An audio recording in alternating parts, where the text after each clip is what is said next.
Hey, this is what is today is the 13th of September here. For those of you that are watching on the YouTube channel here, we just finished the comedy section of the program here, and we're going to get started in a moment. We have a number of folks that are in the audience here. And what we're going to do is we're going to talk about the basics of special needs trusts, okay? So the way this works is that I'm going to go through the program as best I can. For those of you that have questions, whether you're in the live audience or watching on YouTube here, if you could hold your questions, that would be terrific, but write them down. I want to cover as much as I can tonight, as we're going to cover the purpose of the program. The purpose of doing these workshops is really to answer as many questions about special needs trusts as we can, so that you can be better prepared before you actually come and see the attorney, okay? And what we found is the better prepared you are, the better the process is. So now I will tell you, there is no way that I can answer every question. In fact, for instance, we have a couple of couples in the room. My expectation is on the way home in the car, you probably come up with questions you hadn't thought about. And that's fine. But part of what we want to cover is, what is a special needs trust? What does it do? What does it not do? What is the best way to set it up? You know, we're going to focus a great amount of time on setting up the advisory team, the management team of the trust here. And by doing that, when you actually sit down with the attorney here, you'll be able to better use your time. Also, just as far as the process goes, this is the Dale Law Firm. Even if you work, as I like to say, with a lesser law firm, you're going to learn something tonight. In our office, the way we work is the majority of our clients will actually work with our drafting team, which is Jennifer Stenberg, who is a very experienced attorney, who has impeccable credentials and is very involved in the disability community, and her drafting team. So part of what this is all involved in is that, you know, our team is very experienced. And the other thing is, when you sit down with Jennifer and her team, part of this is you want to go through how this works and how it doesn't work, but you're also, ideally, you're not just buying a document, you're buying the experience of the law firm. And part of something unique about our law firm is about 95% of the work we do is special needs trust work, not just drafting the trust here, but also in administering the trust. So we do a lot of work with trust administration. We do a lot of work with court-ordered cases, and I think the experience has been very useful. With that, let's just plow through this as best we can here. And with this, and I think I do have a guide. For those who actually work with us, we actually, for the folks in the audience, you have a guide, and folks who actually work with us, we will give you a guide. So a lot of what we're going to be going through are different chapters of the Achieving Independence Guide. And part of what this guide is meant to do is, once again, really help better prepare you before you start working on getting your trust put together. Anyway, so in chapter 2 of the trust of the guide, we talk about defining the challenge. And this is usually a pretty good way to get started. When somebody asks you to describe the purpose of a special needs trust, the typical answer given is to protect eligibility for public benefits. And public benefits certainly are an important part of the component, but if you think about it, that's not the most important part of what we're trying to do. We're really trying to focus on quality of life for a person with a disability. Focusing only on preservation of benefits really fails to address the big issue.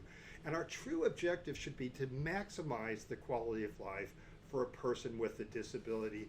And the benefits are just a tool, okay?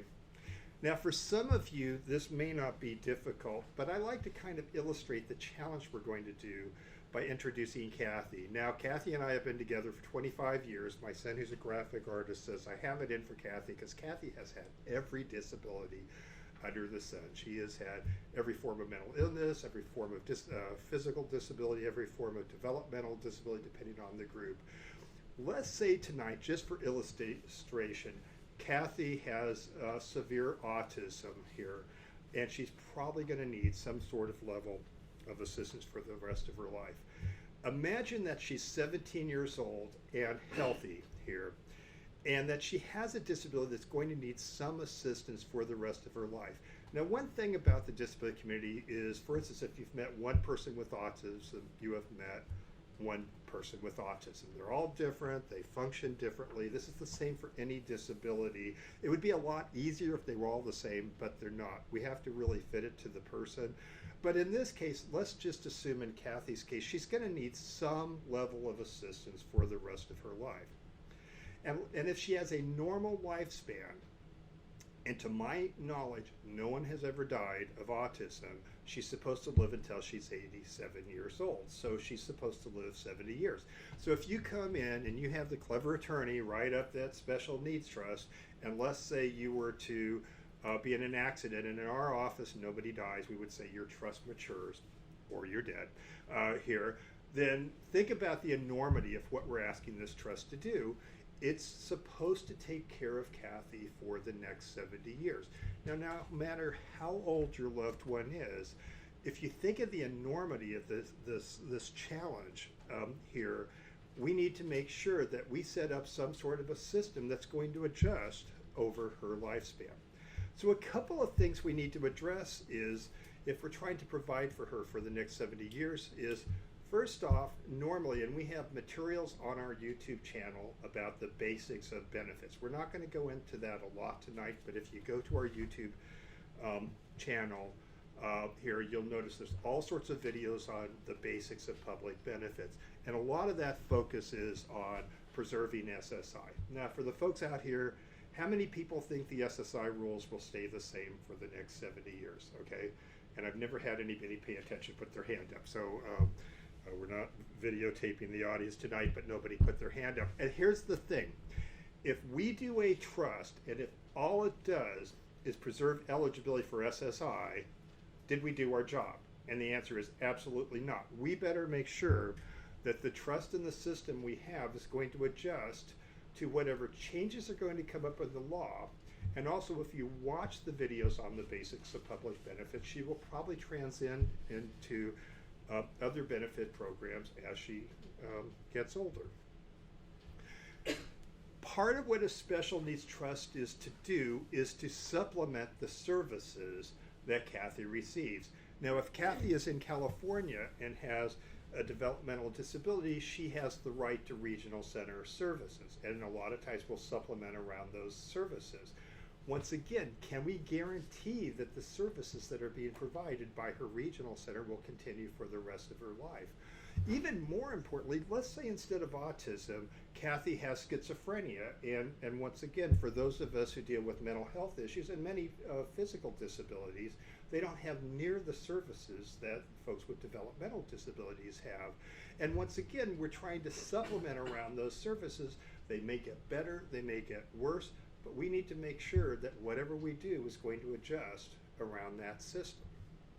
Lastly, and one thing I really want to focus on tonight is, after doing this almost exclusively for almost 3 decades, what we have learned is the choice of trustee or the management system is the single greatest issue as to whether or not this trust is going to serve Kathy's needs or not. As we're going to talk about, can I name a trustee that I can be sure that is going to be able to provide for her needs with the quality of life that she needs? And the answer is absolutely not. So we need to make sure that whatever we do is going to adjust to inevitable changes in options for trustees.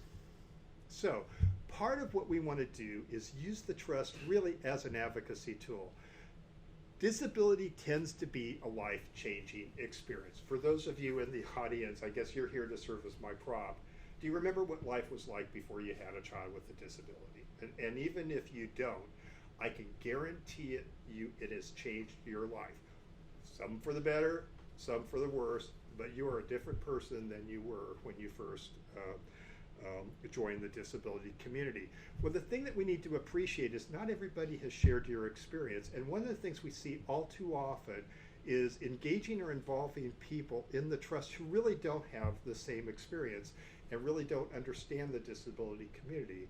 And so part of this is that we need to appreciate that when we're putting together who's going to be involved in this trust and trying to figure out what they should do.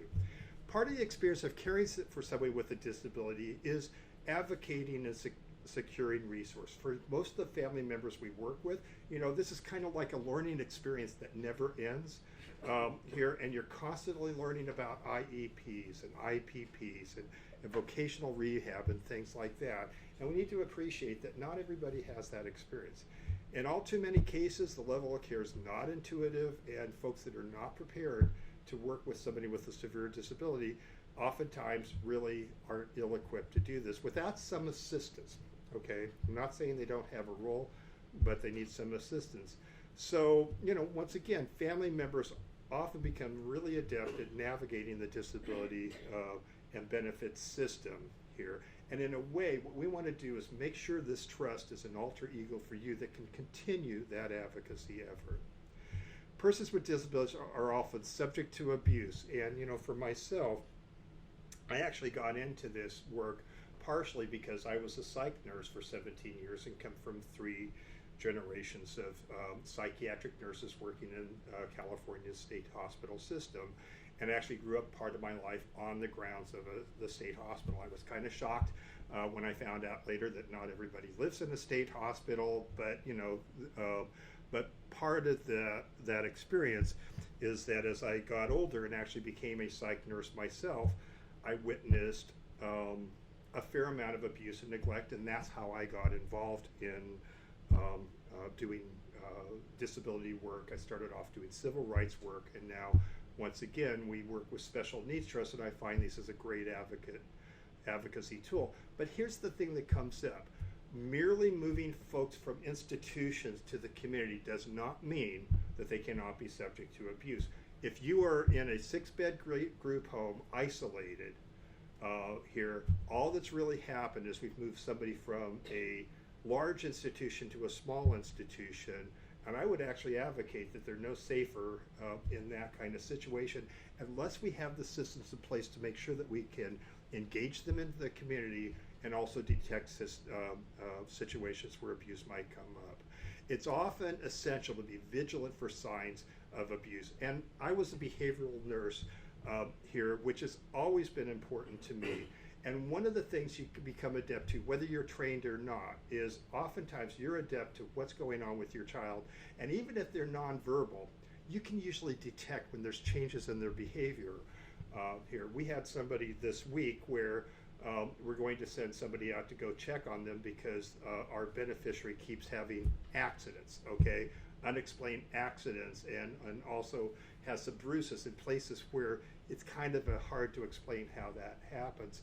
My suspicion is those aren't accidents. My suspicion is that somebody is abusing that person. You can find it by behavioral changes, you can find it by physical changes and that kind of thing. And in some ways, for those of you, aren't there times where even if your child is nonverbal, you know something's going on, even if they don't scream out to you about that? And that's something you always have to be vigilant about. In many cases, it's possible for a parent to detect evidence of abuse, even if their child's nonverbal here. And the example I give here is that, if your child starts putting their hands over their head here, when somebody walks up to them, they're probably trying to protect themselves from being hit. There's many cues that come up. The point of the whole thing is that,